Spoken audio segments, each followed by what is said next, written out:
Hello, how are you guys tonight? Hope you're doing well. My name is Michael O'Keefe, aka the Movie Mystic, and I just came back and am going back to Montreal. I got a very early train ride tomorrow. I'm gonna be on the train 6:30 a.m. Good grief! So I don't know how I'm gonna do it. That 5 a.m. alarm clock is gonna hurt, but can't complain. I have a big day planned. I'm gonna watch possibly four movies, at least three, at least three. So I'm looking forward to everything.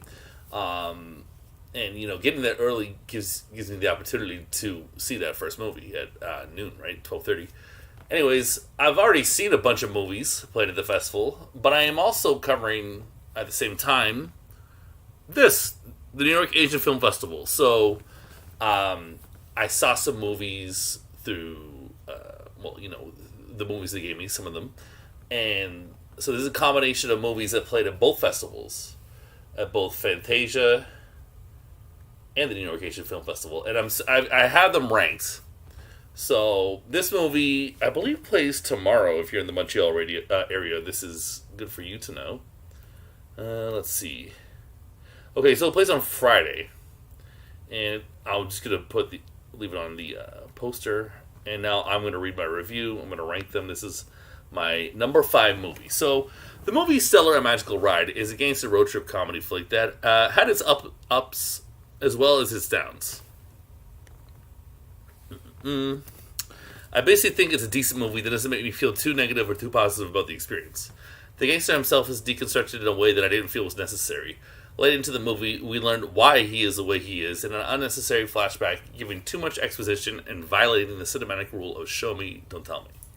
I also don't think we need to ethically be behind him, and as his former boss and villain in the story is the ruthless one. Our protagonist is clearly a likable guy in a bad situation, but we get some slapstick humor here, which I'm a fan of. It has a nice pace to it. Japanese movies can be funny, so this one brings the jokes. It's just a bit of an uneven experience with its dramatic relief that I felt ultimately hurt the experience of an otherwise pretty fun experience, which left me a little disengaged. So that's an honest review. I thought it was good. I didn't think it was great or anything. So, and I was probably more negative in my review than positive. Anywho, my number 4 movie I did enjoy. I don't see a poster here, so I'm going to refresh this.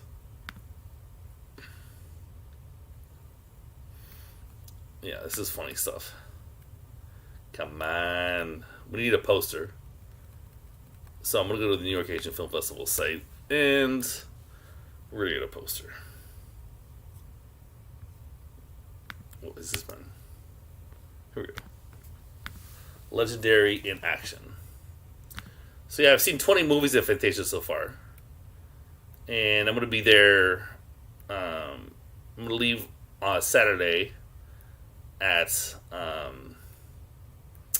what time? Sorry, 6:30. So, but how it lands, I only have time to see one movie, which is a little unfortunate. But it's going to be a South Korean kaiju, which I'm very intrigued to see. I don't think I've ever seen a South Korean kaiju before. Okay, so here we go, Legendary in Action. I guess there isn't a poster. I guess that's why. Are there any more images? Let's see. I see one loading here. Oh, here's some more. Let's at least have the image not be the one from Fantasia's page, because we gotta justify this change of page. All right, so I'm gonna leave it on. Actually, this one's a little bit more fun. Okay, so now my review. Let me get that up. Okay, I enjoyed the movie Legendary in Action because I love Hong Kong cinema, and a movie about making that kind of action cinema to me, or making that kind of cinema. Let's see. No, okay, never mind. Was personally gratifying, especially since within the movie is a sort of Shaw Brothers style homage. The story looks at a director who is going through a crisis. His early career was promising, but then he started to lack motivation to make great content, and his dip in quality leads to hard times. He is trying to get his career back by making a movie starring his childhood kung fu lead, who is now an old man, who is quite judgmental and argumentative. Frankly, he is a crustier version, of where the director might be in a couple of decades. There's a lot of yelling in this movie. It's like a midlife crisis movie. It didn't in this movie. It's like a midlife crisis story, and story. So I'm doing my edit while I'm doing this stream. This is gonna be a letterbox soon. Thankfully, I'm not reading it off letterbox. Okay, so there's a lot of yelling in this movie. It's like a midlife crisis story that didn't always work for me, but I was still engaged through 2/3 of the film, approximately, which is pretty good to be honest. Compared to most movies. That said, I'll be hitting 40 in just over 5 years, so maybe it was more relatable than I am comfortable to admit, and the fact there is an appreciation for classic Hong Kong cinema put a smile on my face. There are plenty of Hollywood movies about Hollywood, so it was neat to see a Hong Kong movie about Hong Kong movies. In the movie, they claim it is an industry that is up in the air, which would be a truly devastating loss, and I do feel that way. Guys, by the way, if you don't know, I saw John Woo 3 days in a row at Fantasia Fest. I was in the same room as him. He introduced a 35mm print of Hard Boiled. He did a masterclass, which I'm not going to lie to you, I didn't save for the whole thing. I had to catch another movie. But I made it 80 minutes. I'm not quite sure how long I went up for. Hopefully I didn't lose like an hour or something. Anyways. Yeah, that's sweet. So, Hong Kong cinema vet right there. Hong Kong cinema legend, I should say. Okay, so that's number 4. Now, number 3. Movie I do like too. The Killer. Not to be confused with John Woo's film, which I will say in like the first sentence of my review. So, that's a cool shot right there. Let's leave it on that. And... no. Damn it. Bear with me. I've almost got it. We will hear the review of The Killer momentarily. I thoroughly enjoyed the South Korean movie from this year, The Killer, which is not to be confused with John Woo's 1989 masterpiece with the same name, which is in my top movies of all time, to be certain. The new South Korean movie may not be a masterpiece, but like the John Woo film, it has scene upon scene of glorious gory violence, added with some solid emotional perspective underpinning the scenes of mayhem. When a killer has a code or purpose behind what seems like senseless violence, then things work for us better as a viewer. This movie is mass entertainment, and not the vision of an auteur, but it really is a lot of fun. It starts with a bang and ends with a bang in the form of a whimper. Everyone is beautiful here, and at the same time you can see why they all deserve to die at any second by the movie logic presented here. It's a sugar-coated assassin movie. Let me try that again. It starts with a bang and ends with a bang in the form of a whimper. Everyone is beautiful here, and at the same time you can see why they deserve to die at any second by the movie logic presented here. It's a sugar-coated assassin movie. Honestly, I was going to write it off as disposable early into the story, early into the watch, early into the viewing. This live editing is hysterical. But eventually I realized the movie is quite good for what it is, and I shouldn't overanalyze myself if I happen to enjoy something that doesn't take itself too seriously. It's a fun movie for the summer. Yeah. So that's my number 3. My number 2 is 1 and 4, which I almost saw at Fantasia Fest. But then I went out for dinner with some friends, and one of my friends reminded me that I have a screener for this. So I did see this in Montreal, just on my laptop, instead of with an audience. Ooh, that's cool. Let's see. I like this image. Very similar to the thumbnail of this live stream, which I hope you're enjoying, and I hope you subscribe to my YouTube channel. Got lots of good content, especially over the next coming weeks. I've got lots of content coming your way down the tubes. So to get the letterbox stuff on top of the YouTube content, please check me out on social media. So you can get me at movie_mystic on Twitter, Movie Mystic 2022 on IG, and there's a Mystic and Saphir Facebook group. Where I kind of link in everything, the letterbox, the YouTube, everything. It's beautiful. Okay, so 1 and 4. Let's talk about 1 and 4. I wrote this review on the train ride home last night, or yesterday. So, okay, I love the movie Jimpa, which I saw on the big screen during TIFF 2018, then would revisit to write a review for during the New York Asian Film Festival in 2019. So it was a blast to find out that the star of the movie has another film festival movie. 1 and 4 is The Hateful Eight for 2022, but traded in post-Civil War hurt feelings for the brewing tension in the slow-burn Western horror, and get some Tibetan mysticism within a basic setting that still packs a punch.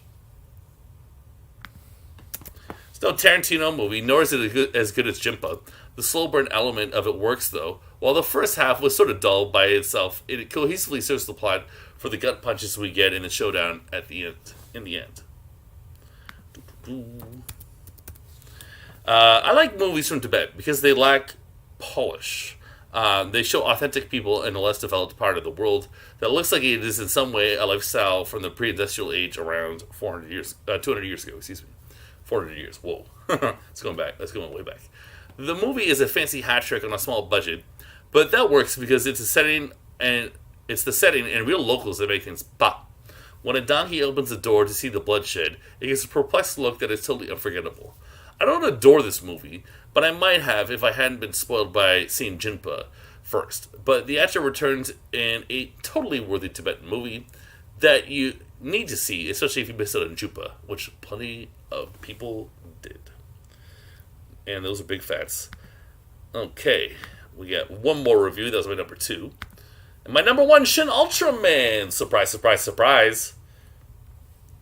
So I saw this through the New York Asian Film Festival, actually. And here is the lovely poster. Can I full screen it? Yeah, I'm going to. So, yeah, it's sweet, then.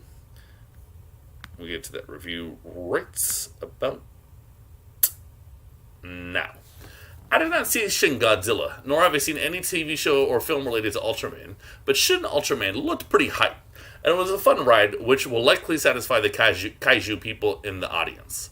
Shinjinchi Higuchi co-directed Shin Godzilla, and is the sole director of Shin Ultraman, meaning I certainly must check out Shin Godzilla because of my satisfaction from this one. It's about a minor frustration that I didn't go into this one, having seen the previous flick.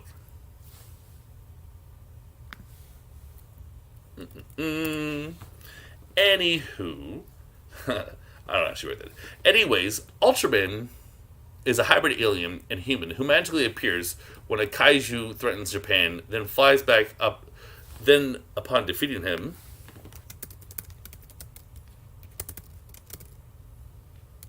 flies back up to the heavens, as he says, and it all gets complicated when another alien comes to Earth to tell him he has a treaty with Ultraman's alien species to conquer the planet.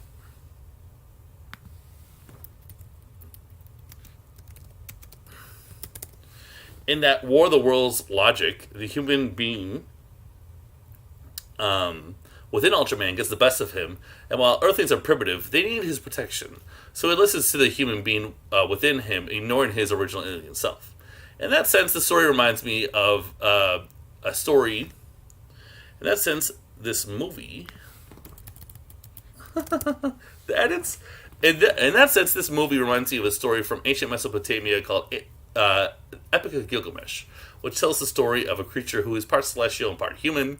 This can be found in ancient Greek texts as well.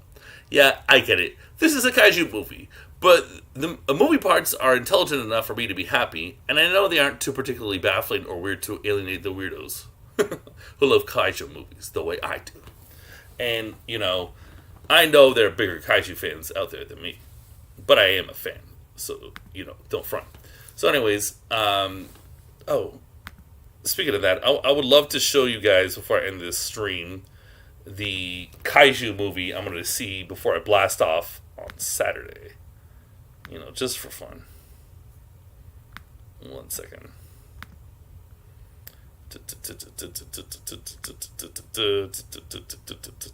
Jesus.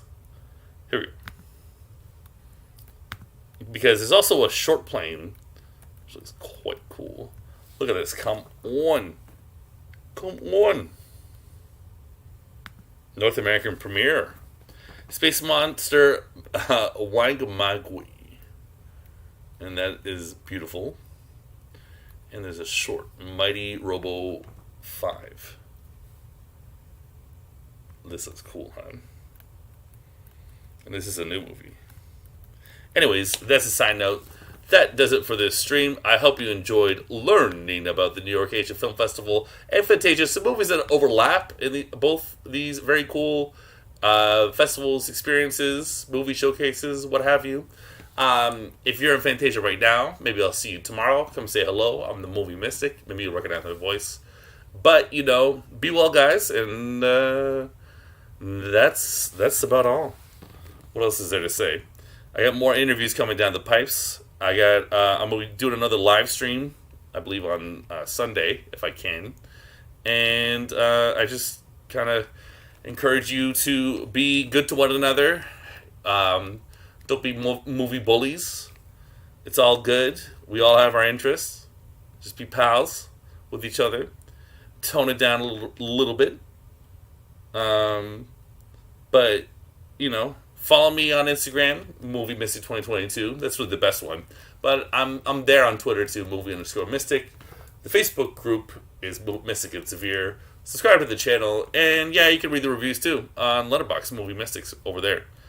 Other than that, give your mother a hug, tell her that you love her, and be well, be good. Take care, guys.